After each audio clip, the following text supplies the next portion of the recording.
बजे ताली जुगल करके यही नियम सदा से है। यदि राजा प्रजा से है तो प्रजा भी राजा। कहा गया है जासुराज प्रिय प्रजा दुखारी, सो नृप अवश्य नरक अधिकारी। सेवक। हाँ महाराज, कहा गया धिक राजा विदाहीनम धिक बलम च पौरुषम अधिक धनम च पात्रे धिक कुलम संतत। हे महाराज, वो राजा धिक्कार नहीं योग्य है जिसकी प्रजा हीन हो। धिक राजा विदाहीनम अधिक बलम च पौरुषम, और वह बल बेकार है जिससे पुरुषार्थ की रक्षा न हो सके। महाराज, कितना भी वीर हो, सामने किसी महिला की आबरू लूटी जा रही हो, वो बचा न पावे, ऐसे बल का कोई अस्तित्व नहीं है। धिक राजा विदाहीनम धिक बलम च पौरुषम अधिक धनम चांद पात्र। वो धन बेकार है जिससे अच्छे कर्म किए जाए। कितना हो धनी व्यक्ति हो, बगल वाला बगैर खास हो जाता है तो उस धन का कोई मतलब नहीं। और इस जीवन में कुछ ऐसी चीजें होती हैं जिसके बगैर संसार शुदा सा लगता है। आपकी सारी बातें अति सुंदर है महाराज। धन्य है। सेवक, मैं जानना चाहता हूँ कि मेरे इस अवध राज्य में जो धर्मशालाएं हैं, पुस्तकालय हैं, विद्यालय है, धार्मिक कार्यों का आयोजन ठाकुर पूछ भली भांत हो रहा है या नहीं, अवगत कराएं।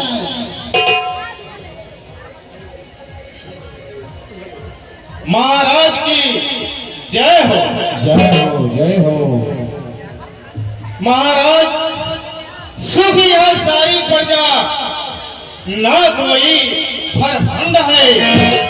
जिधर भी देखिए महाराज आनंद ही आनंद है। महाराज, आपके अयोध्या नगरी में हर अयोध्यावासी सुखी और शांति से रहते हैं। किसी को कोई प्रकार की कष्ट नहीं है। हर अयोध्यावासी आपका ही नाम का स्मरण करते हैं और सब लोग सुख और चैन से रहते हैं। महाराज, क्यों ना हो, जब आप जैसे कुशल अधिकारीगण हमारे राज्य में उपस्थित हो तो अव्यवस्था नाम की चीज ही नहीं हो सकती। नहीं महाराज, अव्यवस्था कैसे हो सकती है? अरे महाराज, आपके राज्य में आपके प्रताप का है आवादानी, बाघ और बकरी पीते हैं एक घाट पर पानी। आपके राज्य में धर्मशालाएं, पाठशालाएं और सारी चीजें सुचारू से संपन्न हो रही है। यज्ञशाला में प्रतिदिन यज्ञ हो रहा है, ऋषि मुनियों का चारों तरफ सम्मान हो रहा है और भगवान के गुणगान हमेशा गाया जा रहा है। आहा, क्या सुंदर विचार है।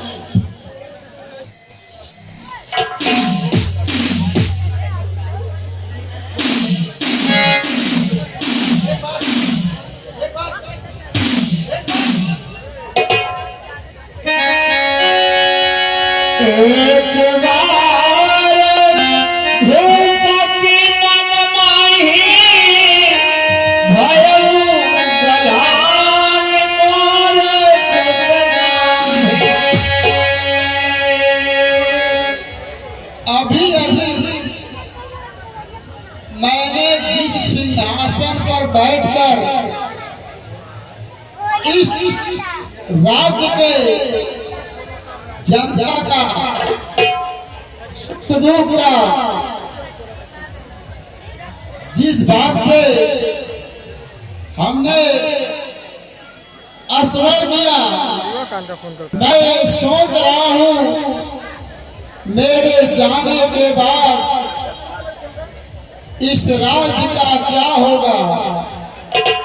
इस सिंहासन पर बैठने के लिए कौन होगा। सेवक।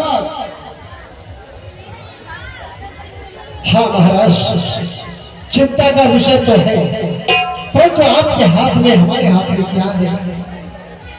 आपका चिंता निरर्थक नहीं है महाराज। एक अच्छे राजा ये विचार करते हैं कि हमारा उत्तराधिकारी कौन होगा।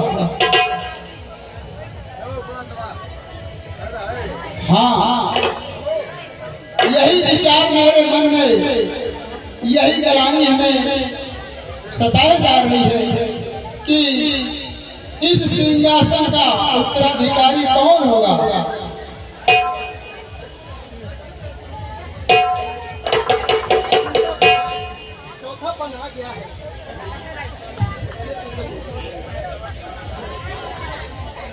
चौथा पन्ना है और अभी तक पुत्र की प्राप्ति नहीं हुई, तो महाराज तो चिंता करेंगे और उनको चिंतित देख करके सारी प्रजा चिंतित हो जाएगी। सेवक, हमें भली भांति ज्ञात है यह गलानी मुझे क्यों हो रही है। क्यों है महाराज। हमारे मित्र इंद्र थे। अच्छा, पहले की बात, युवा अवस्था की बात हो रही है। हाँ, हमारे मित्र इंद्र थे, हम उनके सभा में हमेशा जाया करते थे। हाँ महाराज, उनकी मदद के लिए उनके विचार विमर्श के लिए आप हमेशा जाते हैं। हाँ, सही है। एक बार हम उनके सभा में गए, उन्होंने हमें अपना सिंहासन देकर मुझे गौरवान्वित किया। अरे वाह, ये तो अयोध्या के बड़े शुभ की बात है, अच्छा समाचार है। महाराज देवराज के दरबार में पहुंचे और देवराज अपना सिंहासन से उठ करके और हमारे महाराज को उस पर बैठाए। धन्य है महाराज, धन्य है। और जब सभा का समापन हुआ तो हम वहां से लौटने के लिए जब ही उठे, कुछ ही दूर गए, उधर से मुड़कर देखा। क्या देखा महाराज। देखा यह कि जिस सिंहासन पर हम बैठे थे उसे गंगा जल से शुद्धिकरण किया जा रहा था। महाराज, ये बात तो छोटी है, लेकिन इसका क्या अभिप्राय रहा था कि इंद्रदेव आपके बैठे हुए सिंहासन को गंगा जल से पवित्र क्यों होना चाह रहे थे। यही तो कहानी है। अरे हमने मुड़कर अपने मित्र सूरपंख से पूछा यह क्या हो रहा है। क्या कहा उन्होंने कहा, हे राजा दशरथ, संसार जानता है कि तुम निपुण हो। अच्छा, निपुण का अर्थ निसंतान से है। अरे अरे, इतनी बड़ी बात। उन्होंने कहा आप निपुण हो, आपके बैठने से मेरा सिंहासन शुद्धिकरण के लायक हो गया है। आपके बैठने से सिंहासन अशुद्ध हो जाता है। आप कितना धैर्यवान होगा, आपने बच्चे उसको दिया होगा। आपके दिल में क्या चल रहा होगा महाराज, मैं महसूस नहीं सकता हूँ। मुझे बहुत ही गलानी हुई और वही गलानी आज फिर प्रज्वलित हो रही है। मैं करूं तो क्या। महाराज, कितना ही सुंदर पुस्तक हो, अगर उस पर कुछ लिखा ना हो, कोरा कागज कितना ही स्वच्छ हो, जब तक उस पर कुछ लिखा नहीं जाएगा उस कागज का कोई महत्व नहीं होता है।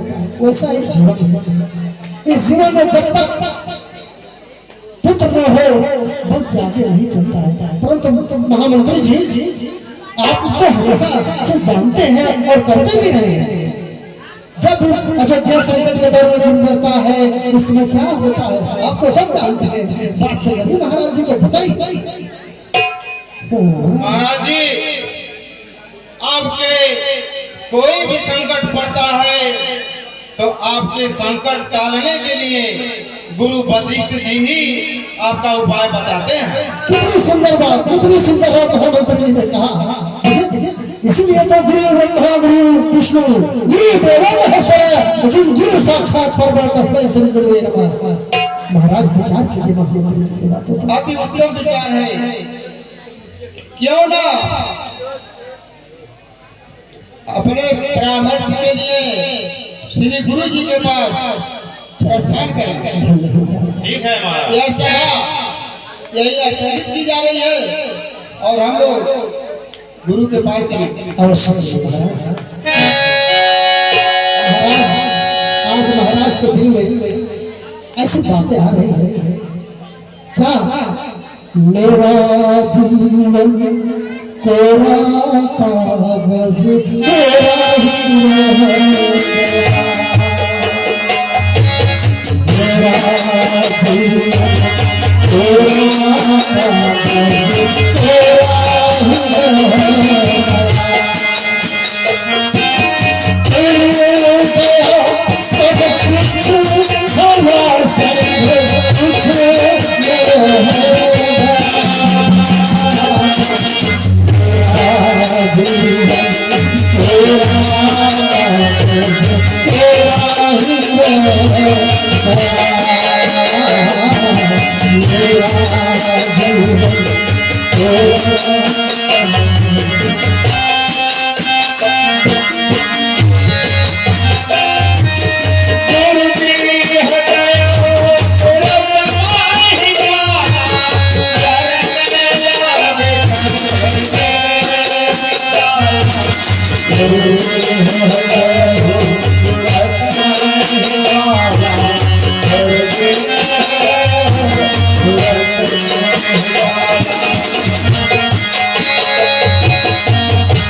सब कुछ हमारा सब कुछ हमारे कलाकार आपको दर्शाएंगे एक राजा और एक नागरिक में क्या अंतर है।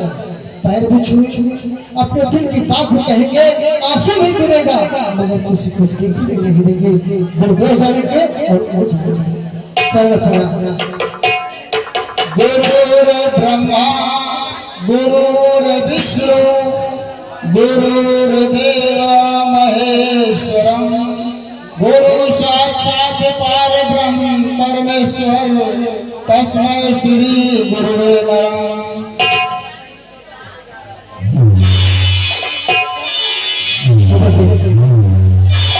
यह है गुरु का स्थान। और महाराज बड़े विनम्रता से जब पैर छूते हैं, उनकी आंखों से मोती उनके चरणों में गिर जाते हैं।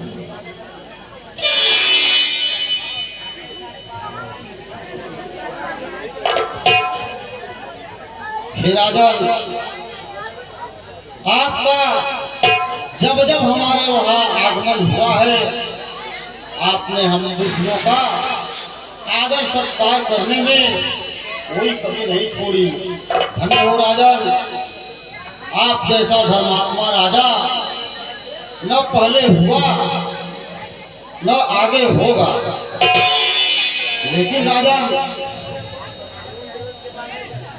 मेरा जब दृष्टि आपके मुखड़े की तरफ जाती है तो आपका मुख कुमलाया सा दिख रहा है। क्या कारण है राजा?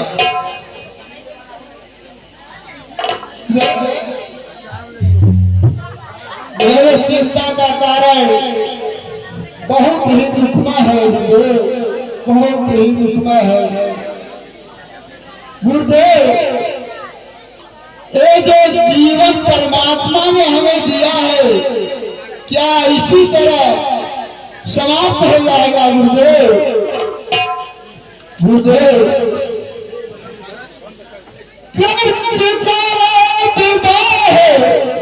तीन फिर भी फल तक उसका मिला नहीं है। चौथा पनवाने वाला हृदय तक में तक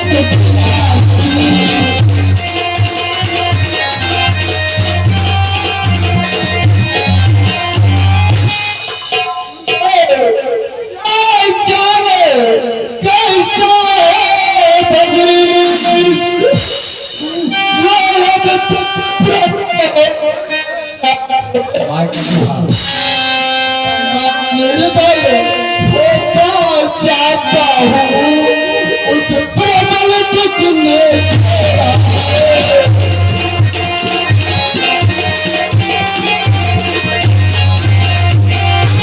गुरुदेव वह तरवर क्या तरवर है जिससे फल उत्पन्न है। वह जलधर भी क्या जलधर है जो चाहे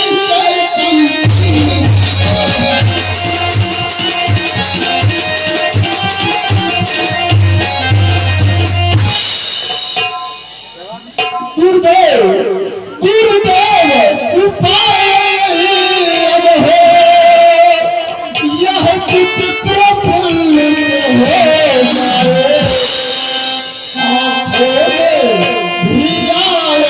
प्रकाश यह आत्मानंदित हो जाए।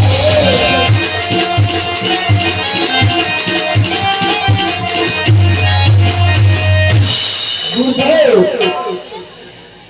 कम से कम एक पुत्र ही है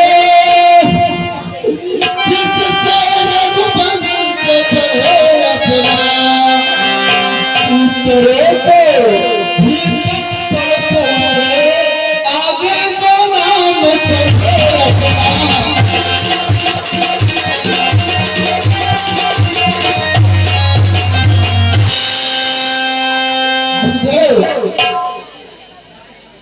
ये किस दुविधा में हम परमात्मा ने हमें लाकर खड़ा कर दिया कि मैं अपने वंश को आगे नहीं बढ़ा सका।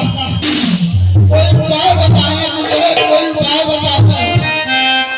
ठीक है राजा, सुइयो दवाई काम नहीं करेगा। चिंता है बड़ी चिता से भी नर को निर्जीव बना दिया, वो चिता जला दी है चिंता जीते को।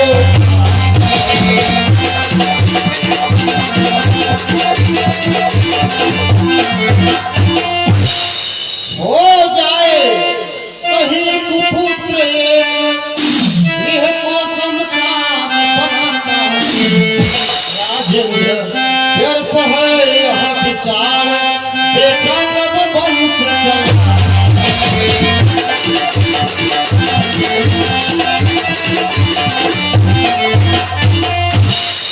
अब तक जो महानुभावों ने अपना यश आप कमाया प्रहलाद आदि को